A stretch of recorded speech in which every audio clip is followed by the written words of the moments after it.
What's up, nerds? I'm Wes, Neverboard Gaming, hanging out with my buddy Sarah. Sarah, how are you doing today? Excellent. I'm at Gen Con. It's awesome. Yeah, that's pretty much how everyone feels. So what are we looking at today?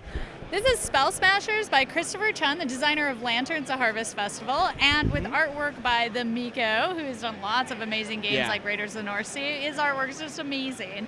And this is a word-building, spell-smashing, monster-destroying game. Cool. Now, if Aaron's really bad at spelling, will he still enjoy this? Oh, absolutely. So the thing is that if you're really good at spelling, you're going to spell a really big, powerful word, and you're going to go into the dungeon first and get to fight a monster. Okay. But sometimes all you're actually going to do is soften up that monster for all the rest of us who don't know how to spell very well, and then we'll swoop in and do the last few points of damage with our small word, because we're going to go after the big words. Okay. And then we'll get to kill the monster, dealing enough damage to take that monster trophy, and now we have a letter that we get to use in future words. So it actually helps us build up and get better at the game. Very cool. So how exactly does that work? Like, what are you using to build the words, and how do you get those letters and all that stuff?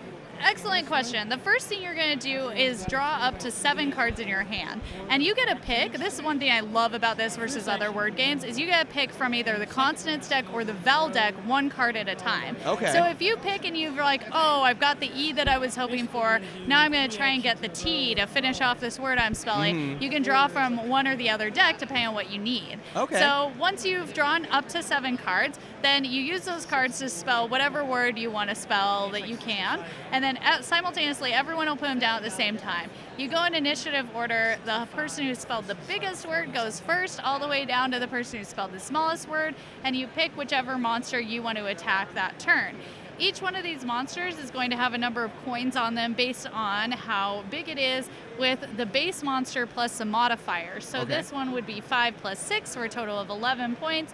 And if I have a word that's maybe 5 points, because it was 5 letters and each one has 1 point of damage, then I would take off those 5 points. It's 5 coins. And now I have those coins in my lair here, and I can use coins to go to the village in phase 3 and buy stuff that'll make it easier for next round. So I might buy potions or antidotes that'll change the letters of my the things I have in my hand. Okay. So that makes it a little easier. Like, oh, if only I had a G, then I could spell this word I wanted to spell.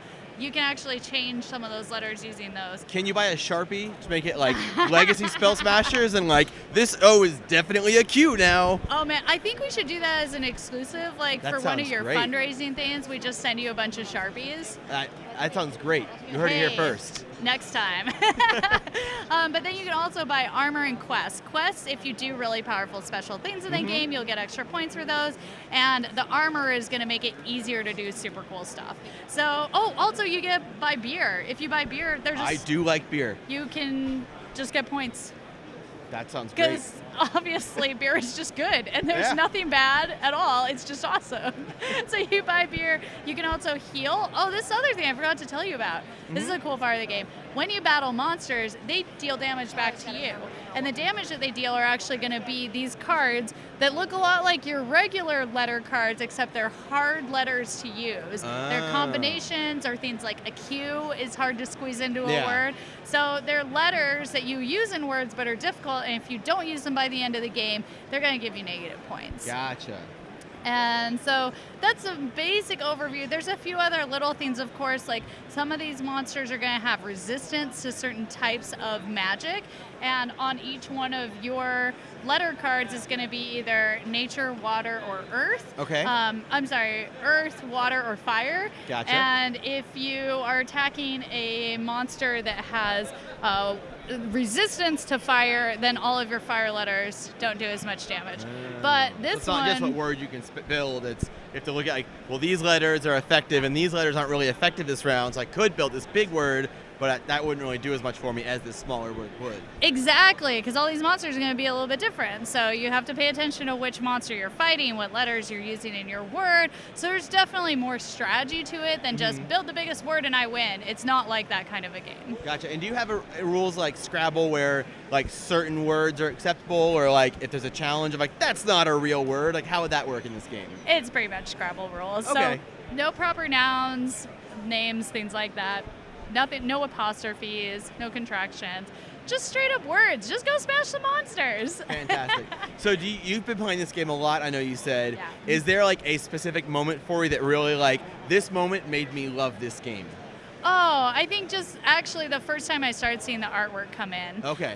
So have seen this game all the way through the whole process, and it's been really cool to watch because the first time we saw this game, it was this box of just stuff with about 3 different rule sets in it, all these ideas. It was like this crazy magical Pandora's box of fun that we didn't quite know what to do with yet. Yeah. And Christopher Chun worked with one of the best developers in the industry, T.C. Petty III, and together they honed this game to have as much possible fun packed into a box as possible.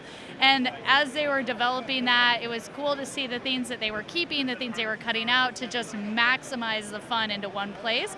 So then once they were done with that, then they started having the artwork come in. And watching the artwork, every time I would log into my Slack channel and there'd be a new piece of artwork from the Miko, it was like Christmas. He's just such an amazing artist. And we kept asking for more and more art because we made all this and then we're like, wait, but we could have a solo version of the game, but we would need to have another side of the board and it would need to have new artwork. And nice. the Miko was like, oh, well, that sounds great. And we're like, we apologize. We didn't initially ask for this. He's like, no, I just like drawing. Are you kidding? Nice. This is great for me. So it was fun to watch the entire team just come together and be part of that process. Very cool. And so I know we just found out about this game being a thing. When is it going to be available outside of Gen Con? Not until October. So Okay. you guys saw it here first. That's a really big deal. We didn't think we were even going to get copies here in time because we uploaded the rule set for this to the printer about a week and a half ago. Wow, that is impressive. It came here really fast. we have a really great printer we work with. They tip him well. Yeah, that's right. Awesome. Well, once it is available, we will have a purchase link to pick this game up in the description box down below. In the meantime, you better hope you're at Gen Con or else you're just going to be waiting till October. But when you can get it, you definitely should. In the meantime, don't forget to subscribe to our channel so you'll never be bored. Got a finger gun.